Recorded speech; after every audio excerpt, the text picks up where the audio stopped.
Hey, what is up guys? This is Chrono Joe, or actually it was Chrono Joe. I recently changed my name to Gung Joe, which I kind of prefer. I was just looking for something different, so that's what it's going to be from here on out. If you have any strong opinions on it, feel free to let me know in the comments, but otherwise, yeah. Anyway, I've been playing a lot of Apex Legends lately. I've kind of gone away from YouTube for a while, and I mean, I never really kicked off with YouTube in the first place. I was just putting up gameplay here and there. But with the quarantine and everything happening at the moment, I thought it might be a good time to kind of try and revive this channel and put some gameplay out there. I really enjoy playing this game. I really enjoy making videos. I'm always saving my clips and things like that. So I've decided to put up this particular bit of gameplay just because I really enjoyed the ending of this game. I thought it was a bit different to some of the other matches I've had, and it was a really fun match overall. It's not necessarily a high kill game, but it's a game of duos that I had a good time in. So hopefully you stick around and get to the end. In the meantime, I just want to talk a little bit about duos, because duos is obviously the most recent addition to Apex Legends, and I think it's a little bit different to the rest, to trios. It plays a little bit differently. And some of my friends really like it and some of them really don't, but I just want to talk about a few of the differences in how it plays and how I'm experiencing it, and if you want to talk about how you're experiencing it, you can sound off in the comments. So one thing I kind of enjoy in duos is you never feel that you're overly disadvantaged in any fight, and that's a big difference with trios, because if two of my teammates are down in a game of trios and another team is pushing me, and if they're side by side, it's very hard to 1v3 your way out of that situation. But in duos, the very worst that's going to happen to you is one guy goes down and you're 1v2. That's not the worst situation to have to play out of. It's perfectly possible to play out of a 1v2. I think a lot of people talk about making a 3v1 into 3 1v1s, and that's even easier to do with a 1v2. You just got to make two separate encounters. You've got to separate those two players and fight them when both of them aren't shooting you at the same time. And that's nowhere near as difficult as it is with a 3v1. So I really like that. There's that kind of comeback potential in every encounter. I think the other kind of factor though, and this is something my friends don't like about it as much, is it's often a bit less, kind of like fights are a bit less dynamic. I think when there's 3 people, there's always 3 people to keep track of on the opposing team, and that means that people are kind of testing you a bit more. They're kind of probing your team in different ways. They're kind of one's flanking, 2 are shooting you from a distance, whereas here it's kind of a lot easier to keep track of 2 members of a team, so that means that fights are a bit more predictable. And inverse to what I was saying before, where you're never disadvantaged that much, you kind of are in some ways. Like if I down one guy, just one guy on the opposing team, I know that is half of their team. So I know that my teammate and I can just run in there like crazy and we're going to be 2v1. And in a 3v2, you down one guy, and it's not necessarily, that's only a third of their team, right? So they've got 2/3 of their firepower still up. They're nowhere near as disadvantaged as losing one person if they just had 2. So I think that makes it play a bit differently, because you can just kind of stay at these kind of longer mid-ranges, get the down, and then just push in to clean the team up. And it can get a bit more rote, I guess. It can get a bit more repetitive with your strategy when you're playing like that in duos. But that just tends to be the strategy that I find is quite effective. Like I find myself using a G7 or such, and getting it down, then pushing in. And yeah, I mean, that's something that can cause fights to end very quickly as well. If you take, for instance, a Kraber in a 3v3, a Kraber is impactful, but you lose one teammate, there's still a chance you can come back from that. It's not so bad. But in duos, getting shot by a Kraber and having the other 2 guys rush you, it can be hard to deal with. It's a big impact on your team's performance to have one guy go down. But other than that, I mean, I'm really enjoying it overall. I think it's really good to have the option to play duos and trios. The big factor for me is being able to play with my friends, or with someone that can communicate with me on the mic. It doesn't matter what their skill level is. They might be worse than me, it might be better than me, but just being able to communicate and play with someone that's on roughly the same page is amazing compared to playing with randoms in trios. Because often I just have one friend online, I invite a guy, it's easy to get one guy to join you, and then I've got to struggle to either find a third or play with randoms. And you play with randoms, and what do? They either, they just fly off at the start, or they're not there in the first place. And then if you can actually get them into the game in roughly your landing zone, there's a fair chance they might land with you and take all the loot in your proximity. Other than that, they usually just have a different agenda of what they want to do in the game. Like, I'm usually kind of pushing fights, to be honest with you. If there's a fight available, then I'm usually interested in going that way. Sometimes they don't want to fight. Sometimes they want to loot some more. Sometimes they'd rather just kind of turn up 5 minutes late and loot the box of the people I kill. And that's fine. It's just I'd rather have people that are on the same page. I just have a lot more fun playing with people that are willing to push with me and, you know, kind of roughly stay in the same portion of the map, actually load into the match at the same time as the rest of us. I mean, by that I mean, like, obviously some people don't make it in because they decide to quit the game. But yeah, just playing with friends is a lot better in Apex Legends and almost any game. And a big factor as well is I like to chat with people while I play. Like, not just about Apex either. Like, I mean, sometimes we're chatting about the game and like positioning and calling out targets, calling out damage and things like that. But other times, you know, we're just talking about the state of the lockdown in the UK and other kind of real life issues that are going on. Anyway, back to this particular match, because I guess I should talk about what's going on a little bit here. I said this was a fairly interesting game and a game that I enjoyed earlier, and it's coming to a close now. I'm sitting on kind of about 100 light ammo, and there's 3 squads left, and we're in final circle. And the game actually still has a fair bit to go, because we get through a few more circles here.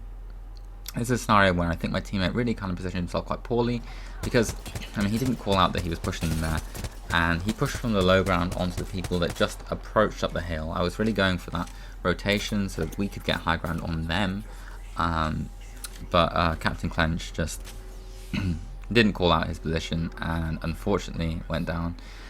I decided to push this way rather than take the 2v1, particularly because another team somewhere around at the moment, and it's not likely I'd be able to revive him and res, especially as the round is currently closing.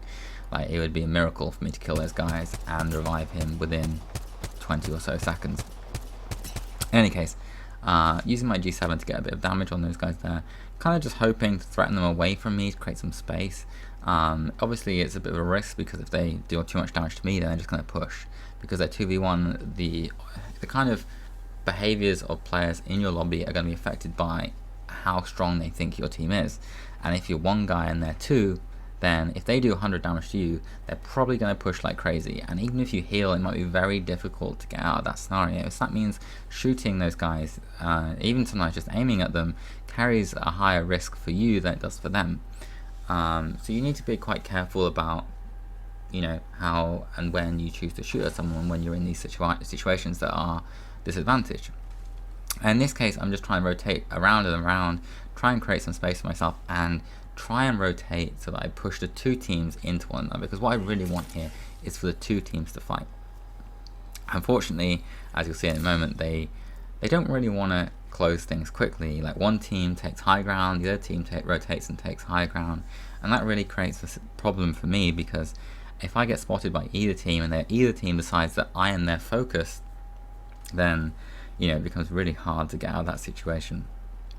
Anyway, taking this rock here, and I think I heard someone crawling on the left side, so I'm trying to get ahead of that there.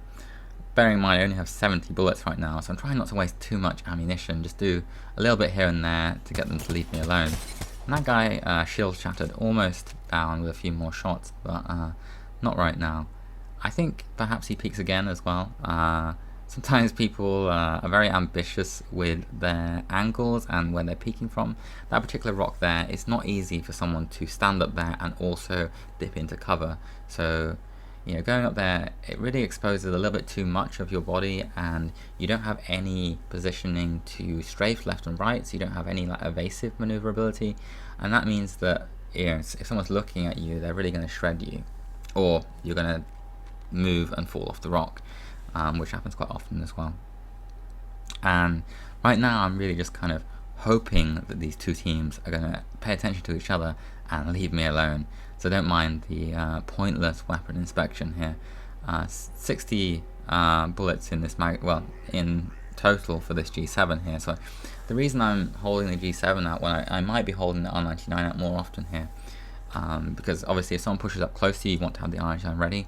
But I'm really reluctant to kind of think about using the R99 right now because that burns ammo so quickly and I have so little at the moment. So again, just waiting this one out, trying to play cautiously with these two teams. And I think this is what, I mean, if you're playing to win, I was just playing to win for fun here. I know it's a game of duos in unranked, so it doesn't really make a difference if we win or not. But if you want to win after you've lost a teammate, then a better strategy is to take a more defensive playstyle and just try and play cautiously, basically. Just don't take a fight unless you know you're going to win it. And that's exactly what I'm doing here. I'm going to have to move in a minute though, because that ring is not where I'm located, and unfortunately the space where the ring is just kind of in the open between the two teams. Oh, shredding that team there. Very unfortunate I couldn't get either down.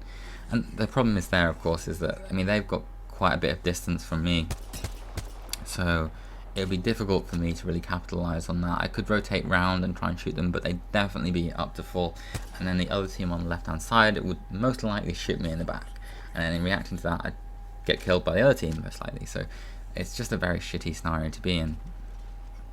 Anyway, kind of convinced that guy on the left not to keep peeking to me, which allowed me to get this space here, because I shot him quite a few times when he lifted over that hill, which means that he's not looking there right now, because the last two times he was there he got beamed off, right? So that means he hasn't seen me push down here. So sometimes gunfire, it doesn't have to kill someone as it does to create space for you, which can be important when you're pushing into these final circles. Down to 42 light bullets right now. I think I have a whole mag in my R99 as well, so that's something to bear in mind too. Have a little bit more than it might seem, but yeah, it's a pretty tragic scenario to be into, to be honest, because if it comes down to it and I have to kill 3 people, it's gonna be difficult to do that with this much light ammo. Really pushing through some really awful areas of the map right now. Like, they've got that high ground there and I've got this crappy rock. It's gonna be difficult to make this happen, but let's just see. So trying to rotate up here and really struggling to climb. Some of these rocks are quite janky, and if you don't have experience like climbing a particular route, then it can be a bit awkward to get up a certain thing. Missing out on a little bit of the fight, but that's probably okay, because really before you push into a scenario like this, you want to see someone go down. You want to see the playing field leveled for either team. So ideally, I think it's a 2 and a 1 on the other team, so if one of those two goes down, then I'll be okay. I'll have 2 solos to deal with. Just healing up here. I don't think I have a lot of resources for my healing, so obviously that's a limitation as well. The next ring is kind of bang in the open, which is a problem, and we're also sitting on 24 light bullets, so it's all looking super good. Also can't heal my shields because I've run out of shield cells, so that's fantastic. The guy hiding under the thing there, couldn't get any meaningful shots on him. Being cautious with my light ammo here and trying to make sure every shot counts. Going back up to the rock, looks like a pathy put a zip line here. Oh, and Pathfinder is down. Trying to take shots on someone else to try and finish that up, but couldn't get them. And that guy's quite low now. My positioning here is pretty good, to be honest with you, because if you look at the final circle, they're going to be coming out in the open. I'm on the very edge here, probably even counting as inside the ring. So that's why I'm kind of reluctant to push out. And we're just about to close on the final ring. And that was the worst death totem I think I've ever used. But ignoring that misplay, I've really been enjoying Revenant lately, and I'm still getting used to his abilities. But he's a super strong character in my opinion. And there we go. And it turns out that might be the last guy.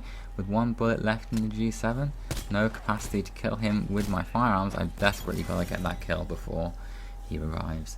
And there we go. That's a win. And obviously that's some fairly ratty gameplay. But at the end of the day, that's what you've got to do when you're in those scenarios where you have a fair disadvantage. Just be cautious and create space for yourself, and only push in when you can really have an impact.